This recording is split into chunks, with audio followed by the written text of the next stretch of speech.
नमस्कार दोस्तों, अनकही कहानियों में आपका एक बार फिर से स्वागत है। आज की कहानी है लीला माँ की। हर बच्चों के लिए अपनी माँ स्पेशल होती है। क्या लीला माँ भी स्पेशल माँ थी? चलिए जानते हैं। लीला माँ की ज़ुबानी। और आज की कहानी का शीर्षक है लीला माँ का आखिरी खत। मेरा नाम लीला है। अब उम्र 76 साल हो चुकी है। मैं माँ थी, शायद अब भी हूँ, पर अब किसी के लिए नहीं। आज मैं जो लिख रही हूँ वो कोई शिकायत नहीं है। ये एक माँ का वो पत्र है जो उसने अपने ज़िंदा बच्चों के लिए मरने से पहले लिखा है। इस घर में अब भी सब कुछ है, बस अपने नहीं हैं। याद है वो दिन जब रजत मेरे पल्लू से लिपटकर स्कूल नहीं जाना चाहता था, या मुकुल जो रात को डर कर मेरी गोद में छिप जाता था। निहारिका मेरी गुड़िया जो अपनी पहली साड़ी पहनकर आईना देखती थी और कहती थी, माँ मैं आप जैसी लग रही हूँ ना। और युग सबसे छोटा जो हर चीज़ के लिए सिर्फ माँ पुकारता था।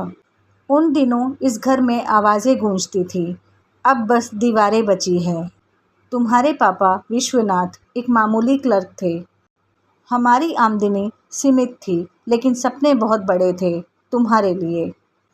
कभी अपने लिए चूड़ियाँ नहीं खरीदी, लेकिन तुम्हारी किताबें हमेशा नई होती थी। एक साड़ी 4 साल चली, लेकिन तुम्हारी फ़ीस हर महीने समय पर जाती थी। हमारी भूख अक्सर तुमसे छिपा कर रखी जाती थी ताकि तुम्हें पेट भर रोटियां मिले। हम चाहते थे कि तुम बड़े बनो, पर शायद हमने तुम्हें इतना बड़ा बना दिया कि तुम हमें छोटा समझने लगे।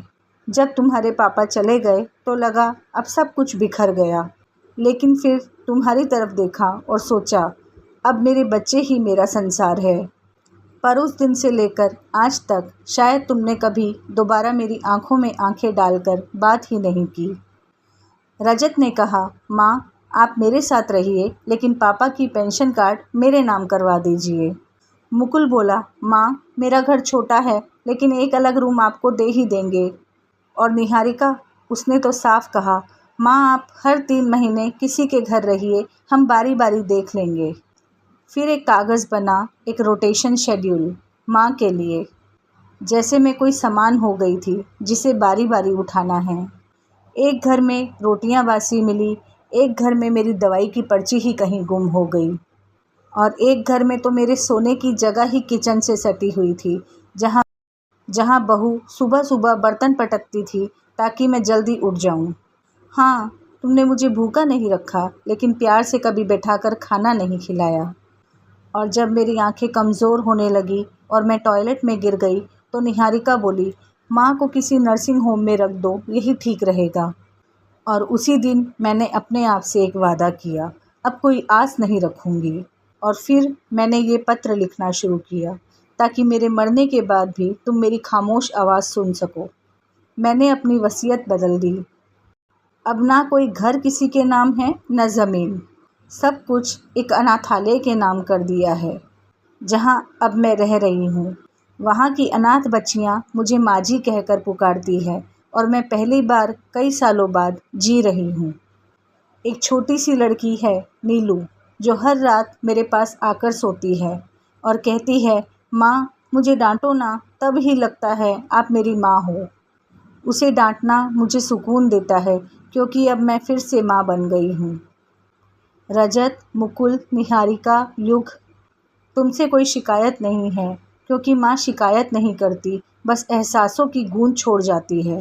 मेरी एक ही आखिरी इच्छा है, जब तुम कभी अपने बच्चों को देखो और वो भी अगर तुम्हें इस तरह बांट दे, तो तुम शायद समझ सकोगे मैं कितनी टूटी थी।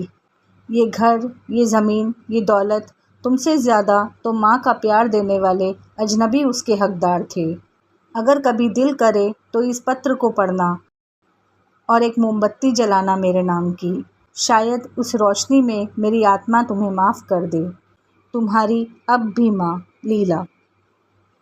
लीला माँ नहीं रही, लेकिन उसका आखिरी पत्र हर शब्द में ज़िंदा है, और अब हर दीवार पर टंगी उसकी तस्वीर से उसकी आंखें जैसे एक ही सवाल पूछती है, क्या तुम वाकई मुझे माँ कहते थे? तो दोस्तों, ये थी लीला माँ की कहानी, लीला माँ की ज़ुबानी। एक माँ माँ तो माँ होती है, वो कभी अपने बच्चों से नफ़रत नहीं कर सकती, चाहे बच्चे कैसे भी रहे। एक माँ कभी अपने बच्चों के प्रति अपना प्यार कम नहीं करती। आशा करती हूँ आप लोगों को ये कहानी पसंद आई होगी। अगर ये कहानी आप लोगों को पसंद आई तो चैनल को सब्सक्राइब करना ना भूलें, ताकि ऐसी और ही अच्छी कहानियाँ हम आप लोगों के लेकर आएँ। धन्यवाद।